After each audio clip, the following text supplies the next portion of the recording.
Menimbang bahwa keterangan para saksi tersebut di persidangan dipermasalahkan oleh tim penasihat hukum terdakwa dalam pledoinya karena keterangan saksi dalam perkara Akbo sebagaimana dalam tuntutan jaksa penuntut umum terdapat kekeliruan menafsirkan kualitas saksi Muhammad Ramdhani alias Danu dengan keterangannya bahwa dalam saya itu orang yang didolimi, terus orang yang difitnah, si innalillahi wa inna ilaihi rajiun.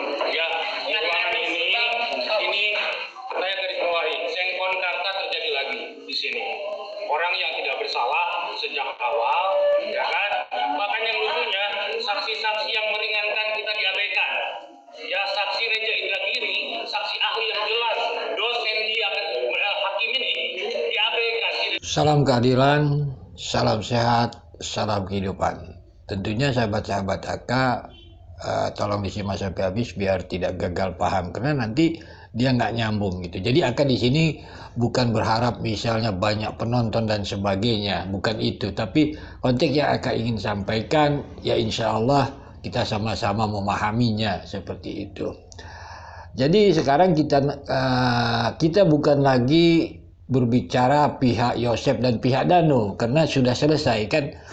Itu masalahnya, mungkin dari pihak Danu sudah tercapai cita-citanya Yosef menjadi terpidana. Ya mudah-mudahan Danu terkabul cita-citanya mendapatkan GC, keringanan hukuman, sahabat-sahabat AK. Jadi sekarang kita mau bahas tentang keadilan Ibu Tuti dan Amel, sahabat-sahabat AK, terhadap Yosef. Bagi AK mungkin pihak Yosef atau Rohman kita support sampai berkekuatan hukum tetap, kan seperti itu. Agar apa? Agar keadilan Ibu Tuti itu dan Amel terwujud apabila sudah sampai berkekuatan hukum yang tetap itu.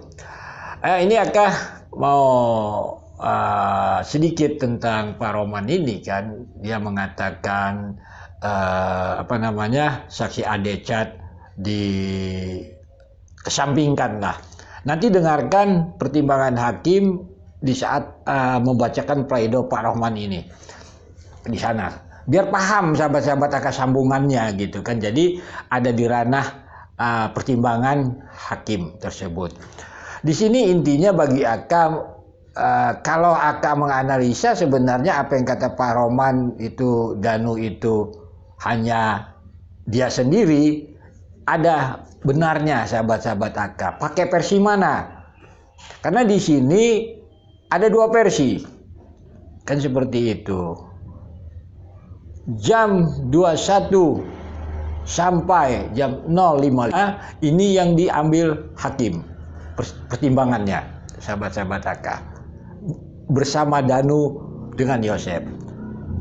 Sedangkan dakwaan ataupun keterangan Danu, kita tahu Danu masih di TKP jam 6.30, berarti jam 21 sampai jam 6.30. Konteksnya kenapa Roman marah misalnya Adecat dikesampingkan? Karena hakim memakai bertemunya Yosef dengan Danu jam 21 sampai 05 gitu. Sehingga wawancara dan sebagainya karena dia bertemu Yosef jam 6 sampai 30 kan kayak gitu. Kenapa hakim tidak memakai versi 21 sampai 63? Faktanya Danu ada di sana karena nanti bisa wawancara dan lainnya. Kan gitu kan? Tidak bisa diabaikan. Tidak mungkin Yosef ada bersama Danu. Kan gitu kan? Orang banyak melihat Yosef. Ini sebenarnya dua pilihan sahabat-sahabat AK, analisa AK. Jadi kembali lagi dengarkan aja lah gitu sahabat-sahabat AK di video ini sampai habis agar kita paham gitu. Jadi kan nggak sia-sia kita kan, karena kita ini ingin mengikuti keadilan almarhumah Ibu Tuti dan Amel. Salam sehat, salam kehidupan. Apabila ada kata-kata yang salah.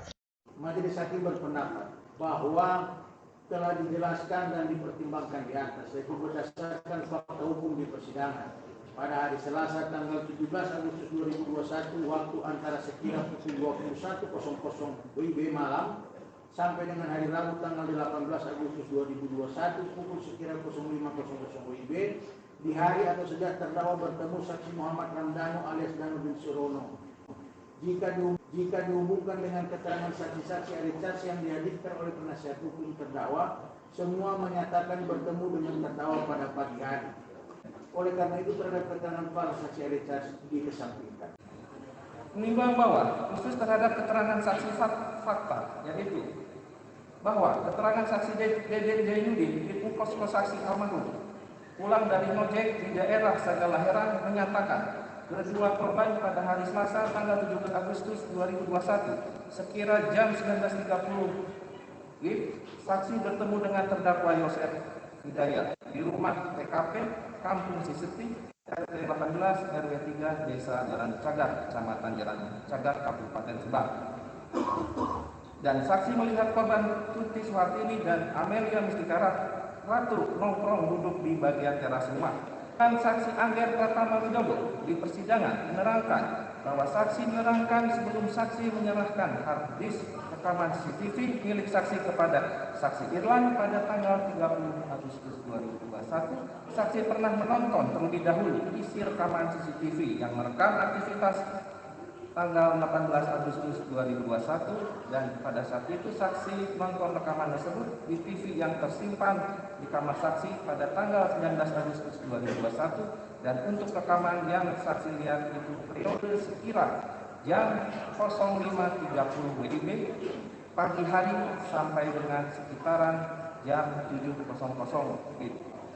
Dan saksi menerangkan melihat terdakwa Yosef Hidayat di dalam rekaman CCTV yang saksi lihat pada sekira jam 5.30 WIB.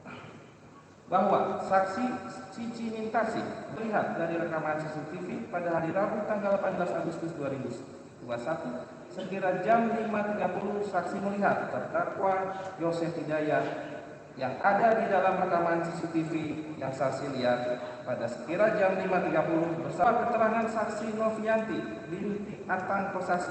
Saksi menerangkan pada hari Rabu tanggal 18 Agustus sekira jam 06.54 kedua pada tas lagi di depan rumah korban Amelia Mustika Ratu sekira jam 06.56 saksi melihat kembali di depan kebun sebelah kiri rumah korban Amelia Mustika Ratu ada terdakwa Yosef Hidayat dengan bahwa keterangan saksi Ilham Abdul Rosid. Saksi menerangkan ketika saksi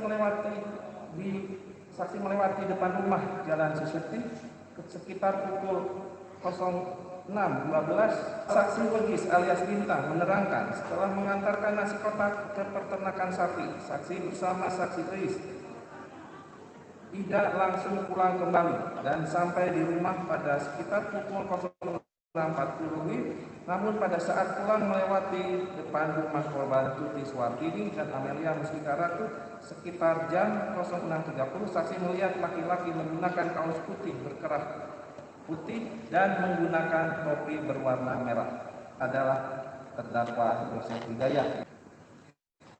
Menimbang bahwa keterangan para saksi tersebut di persidangan dipermasalahkan oleh tim penasihat hukum terdakwa dalam pledoinya karena keterangan saksi dalam perkara akuo sebagaimana dalam tuntutan jaksa penuntut umum terdapat kekeliruan menafsirkan kualitas saksi Muhammad Ramdhanu alias Danu dengan keterangannya bahwa dalam persidangan terlihat sekali saksi Muhammad Ramdhanu tidak memberikan keterangan sebenarnya, bahkan mengarang yang disampaikan dalam persidangan tidak didukung oleh keterangan saksi-saksi lain atau bersesuaian dengan saksi yang lain, bahkan dengan alat bukti lain.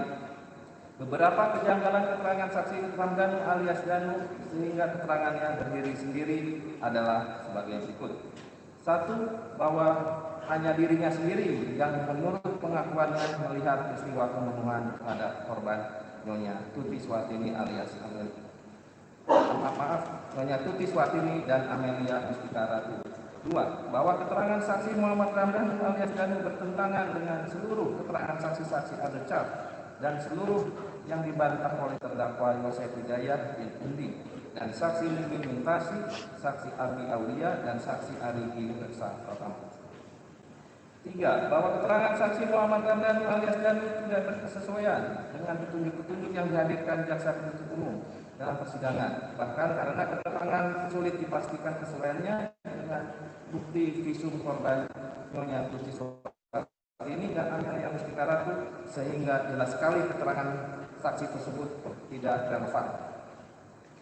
Menimbang bahwa terhadap dalil tersebut, majelis hakim berpendapat bahwa mengenai adigium hukum unus testis nulus testis yang memiliki arti satu saksi bukan merupakan saksi. Adigium ini sebagaimana tercantum dalam pasal 185 ayat 2 KUHP yang berbunyi, keterangan seorang saksi saja tidak cukup untuk membuktikan bahwa terdakwa bersalah terhadap perbuatan yang didakwakan kepadanya. Namun dalam memahami pasal 185 ayat 2 KUHP, kita juga perlu melihat ketentuan lainnya dalam pasal 185 ayat 3 yang berbunyi bahwa ketentuan sebagaimana dimaksud dalam ayat 2 tidak berlaku apabila disertai dengan suatu alat bukti yang sah lainnya. Dan oleh karena keterangan saksi Deden Jainuddin bin Engkos-Kosasi, saksi Angger Pratama Widodo, saksi Cici Mintasi, saksi Novianti binti Arna Kosasi, saksi Gilang Abdul Rosid, dan saksi Regis alias Bintang ini saling bersesuaian dengan